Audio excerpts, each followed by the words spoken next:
Salut la Fakiri, on se retrouve en plein cœur de la fête de l'UMA. On va partir au contact des festivaliers pour leur poser une question. Comment peut-on combattre le RN? C'est parti.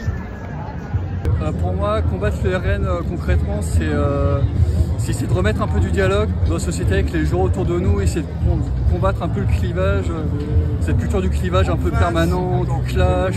Tant que la classe dirigeante arrive à faire croire aux gens qu'il n'y a que dans l'emploi, il n'y a que sur le marché du travail, dans la mise en valeur du capital qu'on crée de la richesse, eh ben, ça va stigmatiser toute une partie de la population qu'on appelle les assistés, à travers les chômeurs, les retraités, les soignants, les parents qui élèvent leurs enfants, tout ce que finance la quotidienne. Voilà. Et les premiers de ces assistés qu'on va stigmatiser, bien sûr, c'est les étrangers.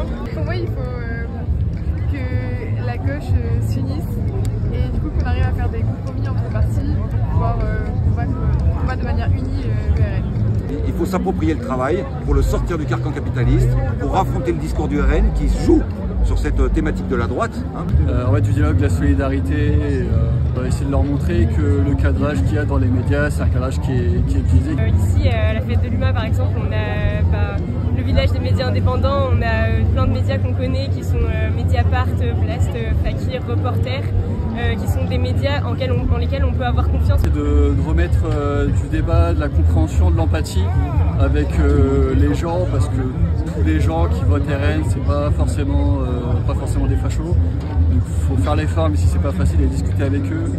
Je pense que en combattant les idées de l'extrême droite par du journalisme indépendant, en ayant la main sur l'information qu'on fait passer, comment on la construit, et ça peut carrément marcher.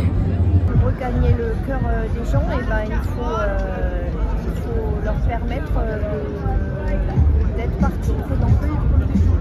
Je pense que je suis pas de Fakir, je fais vraiment attention à ce de prendre les gens comme ils sont, y compris ceux qui ont voté parce qu'ils étaient fâchés.